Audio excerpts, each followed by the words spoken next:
Um cheiro a tinta fresca e a ambição pairava nos corredores imaculados da Criarte Design, uma agência de publicidade no coração pulsante do Parque das Nações, em Lisboa. Para Yara Baptista, de 26 anos, o aroma era o perfume do futuro, uma promessa sussurrada de reconhecimento e sucesso. Com o seu portfólio vibrante debaixo do braço e um turbante de capulana a coroar-lhe o cabelo afro, entrou na agência naquela segunda-feira de setembro, o sol da manhã a espreitar pelas enormes janelas de vidro, iluminando um espaço amplo, minimalista e intimidantemente branco. Era o seu primeiro dia como designer júnior, uma oportunidade conquistada com unhas e dentes, noites em claro e um talento que transbordava das páginas do seu currículo. Filha de imigrantes cabo-verdianos, crescida no Monte da Caparica, onde as cores e os sons da sua herança se misturavam com a melancolia do Tejo, Yara carregava em si a resiliência de quem aprendeu cedo que o caminho seria mais íngreme. A licenciatura em Design de Comunicação na Faculdade de Belas Artes tinha sido um desafio, não pela exigência académica, mas pelo subtil, mas constante, sentimento de ter de provar o seu valor a dobrar. Agora, na Criarte, queria acreditar que o seu trabalho falaria por si. Beatriz Guedes, a chefe de equipa do departamento criativo, recebeu-a com um sorriso que não aqueceu os seus olhos azuis acinzentados. Era uma mulher nos seus 40s, elegante de uma forma fria e calculada, o cabelo loiro preso num coque impecável, o fato de calça e casaco de corte irrepreensível a gritar discrição, cara. Yara, bem-vinda, disse Beatriz, a voz polida, mas com um tom que Yara não conseguiu decifrar de imediato. Espero que se ambiente rapidamente. Temos um ritmo muito dinâmico. Yara sentiu um arrepio, uma premonição fugaz que tentou afastar. Obrigada, Dro Beatriz. Estou muito entusiasmada por começar. Os primeiros dias foram uma imersão no universo da Criarte. Colegas apressados, briefings complexos, o burburinho constante de ideias e prazos. Yara absorvia tudo, esforçando-se por mostrar iniciativa e competência. O seu posto de trabalho, um pequeno cubículo num mar de outros idênticos, depressa ganhou vida com os seus cadernos de esboços coloridos e uma pequena planta suculenta que trouxera de casa. A primeira reunião de brainstorming para um novo cliente, uma marca de cosméticos de luxo, aconteceu no final da semana. A sala de reuniões era um aquário de vidro com vista para o rio.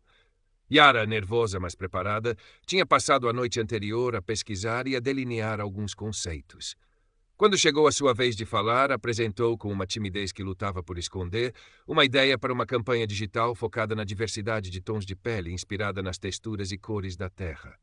Beatriz ouviu, os dedos a tamborilarem na mesa de mogno. Interessante, Yara. Um pouco nichado, talvez, mas interessante, o elogio pareceu oco. 2 dias depois, na apresentação interna à direção, Beatriz expôs o conceito da campanha. Era a ideia de Yara, polida, despojada da sua alma original, mas inegavelmente a sua ideia. Beatriz apresentou-a como se tivesse brotado da sua própria mente genial. Uma abordagem fresca e inclusiva, Beatriz. Excelente, elogiou um dos diretores. Yara sentiu o sangue a gelar. Olhou para Beatriz, que lhe lançou um olhar fugaz, quase imperceptível, um misto de triunfo e indiferença. Ninguém na sala pareceu notar. O seu primeiro contributo significativo tinha sido apagado, a sua voz silenciada antes mesmo de ter eco. Engoliu em seco, o sabor amargo da injustiça a instalar-se-lhe na boca do estômago. O aroma da tinta fresca começava a parecer-lhe enjoativo. As semanas seguintes transformaram o desconforto inicial de Yara numa ansiedade constante.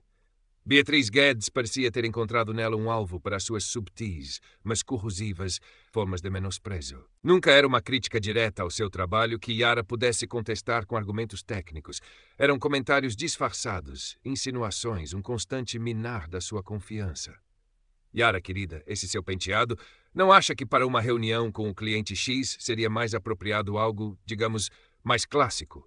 Sugeriu Beatriz numa manhã, enquanto Yara chegava com seu cabelo afro orgulhosamente solto. Precisamos transmitir uma imagem de sobriedade, entende? Yara sentiu o rosto a queimar. Clássico, pensou. O meu cabelo é a minha identidade. Mas apenas conseguiu murmurar um: vou ter em conta, Dro Beatriz. Nesse dia, prendeu o cabelo num coque apertado, sentindo-se diminuída, como se uma parte de si tivesse sido escondida. Outras vezes era sua roupa. Yara gostava de usar cores vibrantes, padrões africanos discretos nas suas blusas ou lenços. Para Beatriz, era sempre um pouco étnico demais para o nosso ambiente corporativo. Ou talvez um pouco distrativo. Lentamente, Yara viu-se a optar por tons neutros, roupas mais convencionais, tentando desesperadamente não dar aso a comentários. Sentia-se a apagar-se, a transformar-se numa sombra pálida de si mesma para caber num molde que não era o seu. Os projetos que lhe eram atribuídos eram frequentemente os menos interessantes, as tarefas mais repetitivas ou aquelas com prazos impossíveis. Quando apresentava ideias inovadoras, Beatriz ou as ignorava ou, pior, apropriava-se delas, apresentando-as mais tarde como suas, ligeiramente alteradas. Yara começou a ser mais reservada, a guardar as suas melhores ideias para si, com medo de que fossem novamente roubadas. Os convites para almoços de equipa tornaram-se raros. As conversas no corredor paravam abruptamente quando ela se aproximava. Sentia-se como um fantasma, presente mas invisível, ou pior, visível apenas pelas razões erradas. Foi na Copa, durante uma pausa para café que quase nunca fazia, que conheceu Dona Lourdes Oliveira. Uma senhora na casa dos seus 60 anos, de pele escura e enrugada pelo sol de uma vida de trabalho, provavelmente de origem são-tomense, pelo seu sotaque doce. Era uma das funcionárias da limpeza, sempre com um sorriso cansado, mas genuíno. Dona Lourdes observava o mundo da Criarte de uma perspectiva diferente, varrendo não só o pó, mas também as hipocrisias e as tensões não ditas. Um dia, encontrou Yara com os olhos marejados, a mexer distraidamente o açúcar no seu café. — Está tudo bem, menina? Perguntou Dona Lourdes, a voz suave. Yara hesitou, mas havia algo no olhar daquela mulher que inspirava confiança. Desabafou. Não tudo, mas o suficiente. Sobre os comentários, sobre as ideias roubadas, sobre o sentimento de não pertencer. Dona Lourdes ouviu em silêncio e depois disse com uma sabedoria ancestral. Não ligues, minha querida. Há gente que só se sente grande diminuindo os outros. Cão que ladra não morde, mas magoa a alma da gente se a gente deixar. Mostra o teu valor no trabalho, mas não deixes que te apaguem a luz. As palavras de Dona Lourdes foram como um bálsamo. Yara não se sentia tão sozinha. Começou a procurar a companhia de Dona Lourdes na Copa, pequenos momentos de conversa que lhe davam força para enfrentar o resto do dia. Dona Lourdes contava-lhe histórias da sua terra, da sua luta, e Yara via nela um espelho de resiliência.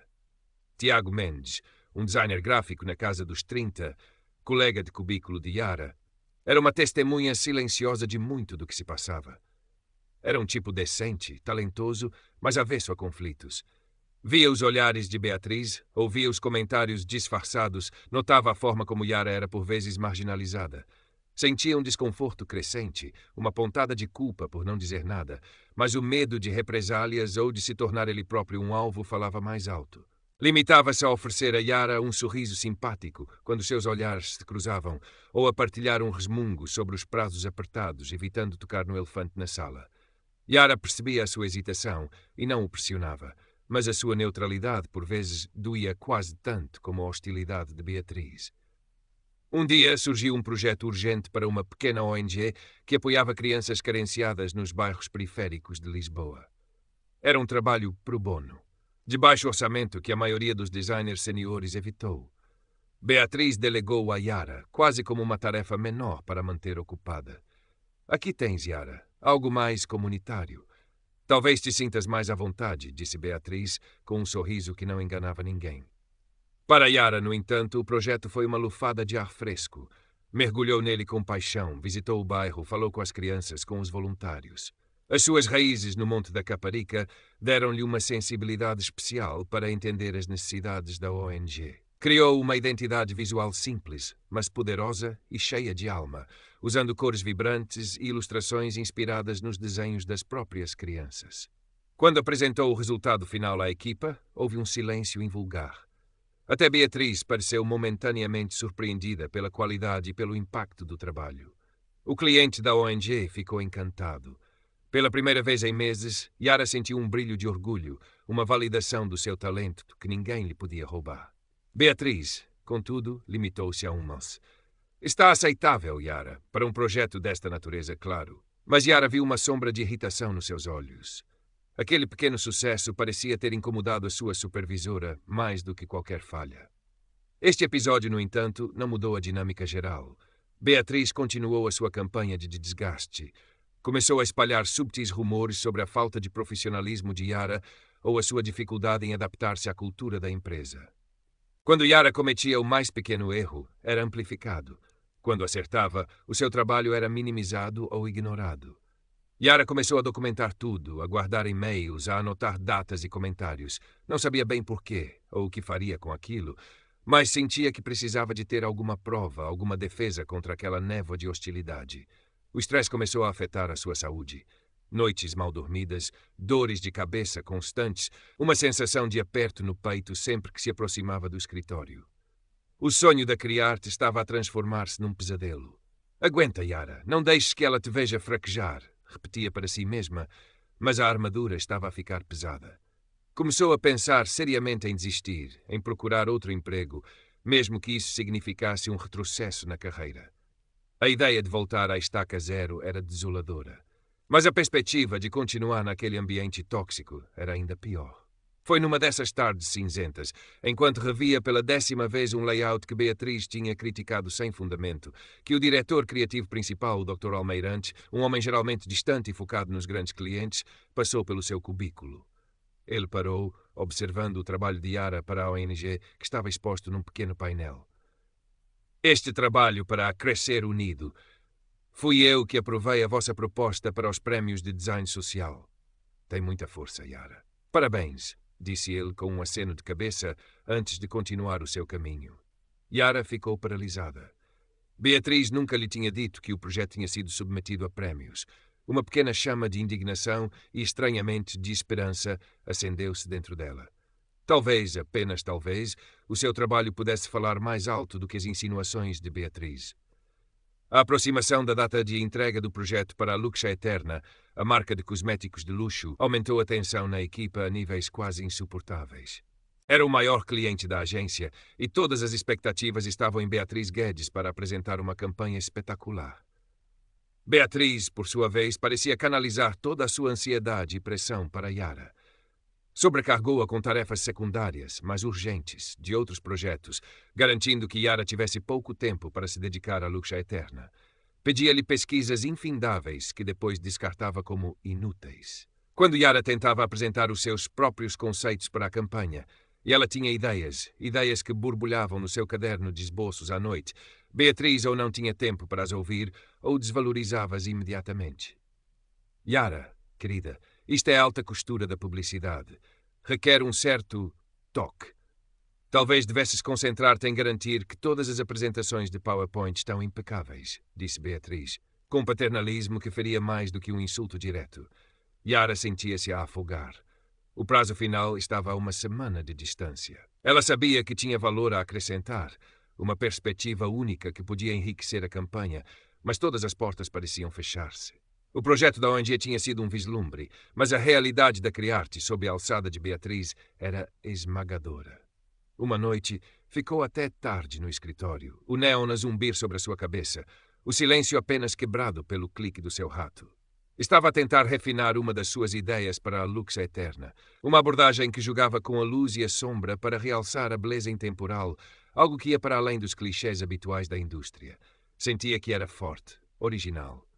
Enquanto guardava os ficheiros, viu Beatriz a sair do seu gabinete. Os seus olhares cruzaram-se. Beatriz parou. Ainda por cá, Yara. Dedicada, eu vejo. Havia um tom de escárnio na sua voz. Mas não te esforces demasiado com a Luxia Eterna. Já tenho o conceito principal praticamente fechado. Brilhante, se me permites a imodéstia. Deu um pequeno sorriso presunçoso e afastou-se, deixando Yara com um nó no estômago e a sensação de que mais uma vez seria invisível. Naquela noite, Yara não conseguiu dormir. A frase de Dona Lourdes ecoava na sua mente. Se te calas, eles ganham sempre. E pela primeira vez, uma raiva fria e determinada começou a substituir o medo e a resignação. Não desta vez. Não se calaria. Não sabia como, mas não permitiria que Beatriz lhe roubasse a voz novamente. O dia da apresentação interna da campanha Luxia Eterna à direção da Criarte chegou carregado de uma eletricidade palpável. A sala de reuniões principal, no último andar, com a sua vista panorâmica sobre o Tejo e a Ponte Vasco da Gama, estava impecavelmente arranjada. O Dr. Almeirante e os outros 2 sócios da agência tomaram os seus lugares à enorme mesa de vidro, as suas expressões neutras, mas perscrutadoras. Beatriz Guedes, vestida num elegante tailleur cinzento perola, exalava uma confiança quase arrogante. Ela cumprimentou os diretores com sorrisos estudados e começou a sua apresentação. O conceito era de facto sofisticado e visualmente apelativo. Mas à medida que Beatriz discorria sobre a sua visão, Yara sentiu um déjà-vu doloroso. Elementos cruciais, a essência da ideia que ela tinha desenvolvido naquela noite solitária no escritório, estavam lá habilmente entrelaçados com o estilo mais convencional de Beatriz, mas inconfundivelmente seus. O jogo de luz e sombra, a narrativa da beleza intemporal que transcendia a idade, eram os seus pensamentos, as suas palavras, agora a saírem da boca de Beatriz. Yara sentiu o coração a bater descompassado. Olhou para Tiago Mendes, sentado um pouco mais afastado, que lhe lançou um olhar rápido e desviou os olhos, visivelmente desconfortável. Dona Lourdes não estaria ali, claro, mas as suas palavras de encorajamento ressoavam como um mantra na mente de Yara. Cabeça erguida, menina. Beatriz concluiu a sua apresentação com um floreio, esperando os aplausos. Excelente, Beatriz. Realmente muito forte, comentou o Dr. Almeirante. Este conceito da luz como metáfora da intemporalidade é particularmente engenhoso. Beatriz sorriu, vitoriosa. Obrigada. Surgiu-me numa noite de inspiração. Foi nesse momento que algo dentro de Yara se quebrou, ou talvez se refez mais forte. A raiva fria deu lugar a uma clareza cortante. Ela não ia gritar, não ia acusar de forma descontrolada. Ia usar a única arma que lhe restava, a verdade. Levantou a mão, timidamente no início, mas depois com mais firmeza. Todos os olhares se viraram para ela. Beatriz fuzilou-a com os olhos, um aviso silencioso. Sim, Yara, perguntou o Dr. Almeirante, um pouco surpreendido. Yara respirou fundo. Com licença, Dr. Almeirante, Dr. Beatriz. A apresentação está, de facto, muito bem conseguida. Fez uma pausa, sentindo todos os olhares sobre si. Gostaria apenas de acrescentar que alguns dos elementos centrais deste conceito, nomeadamente a exploração da luz e sombra e a narrativa da beleza que transcende a idade, foram propostas que desenvolvi e que discuti, ou tentei discutir, com a Dra. Beatriz na semana passada. A sala ficou em silêncio. Um silêncio pesado, denso. Beatriz riu, um som agudo e forçado. Yara, querida, a sua imaginação é fértil. É natural que os criativos mais novos se sintam inspirados pelas ideias que circulam na equipa. Mas este conceito é integralmente meu. O seu tom era condescendente, mas havia uma nota de pânico por baixo. Com todo o respeito, Dr. Beatriz, continuou Yara, a voz a tremer ligeiramente, mas firme. Tenho os meus esboços originais com data e um e-mail que lhe enviei com um resumo da proposta, ao qual não obtive resposta. Ela tinha trazido o seu caderno e o seu tablet preparada. O Dr. Almeirante franziu o sobrolho. Um e-mail, diz você. Beatriz empalideceu visivelmente. Isso é um absurdo. Uma tentativa de diminar o meu trabalho.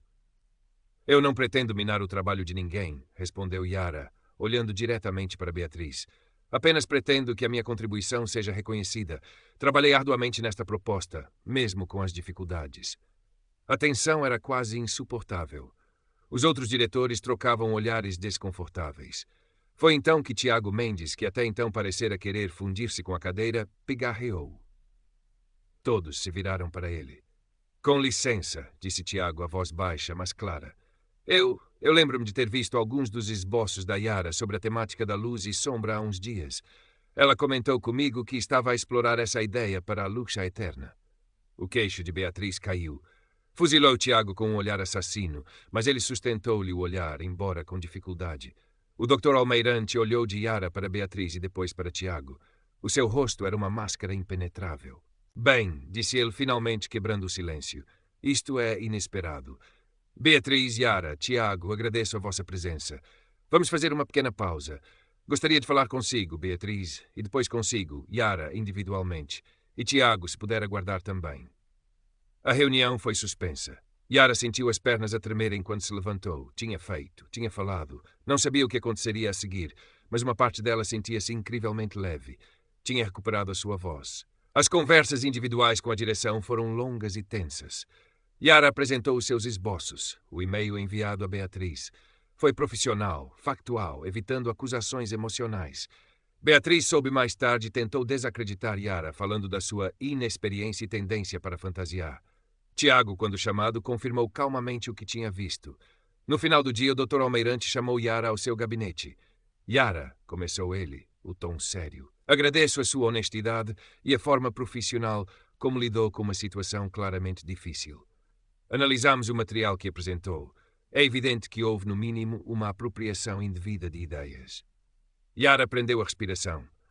A Dr. Beatriz Guedes será formalmente advertida, continuou ele, e será reestruturada a forma como as ideias são partilhadas e creditadas na equipa. Quanto a si, o seu talento é inegável. O seu conceito para a luxa eterna, na sua forma original, tem um enorme potencial que queremos explorar. E o seu trabalho para Crescer Unido ganhou uma menção honrosa nos prémios de design social. Parabéns. Yara sentiu uma onda de emoções contraditórias. Alívio, validação, mas também uma ponta de tristeza por tudo o que tinha passado. Não houve um pedido de desculpas de Beatriz, nem uma demissão imediata, como talvez uma parte mais justiceira de si desejasse. Mas houve reconhecimento. E isso, percebeu Yara, um começo. Beatriz Guedes nunca mais foi a mesma. A sua arrogância deu lugar a uma frieza ressentida. Perdeu a supervisão direta de Yara e de alguns projetos importantes. A sua reputação na agência ficou manchada. Os olhares dos colegas já não eram de admiração, mas de desconfiança. Tiago Mendes aproximou-se de Yara nos dias seguintes. Desculpa não ter dito nada antes, confessou ele. Fui um cobarde. Fizeste o que achaste certo no momento, Tiago. E falaste quando foi preciso. Obrigada, respondeu Yara, com um pequeno sorriso. Uma nova camaradagem, baseada no respeito mútuo, nasceu entre eles. Dona Lourdes, na copa, deu-lhe um abraço apertado. Eu não te disse, menina. A verdade é como o azeite, vem sempre ao de cima.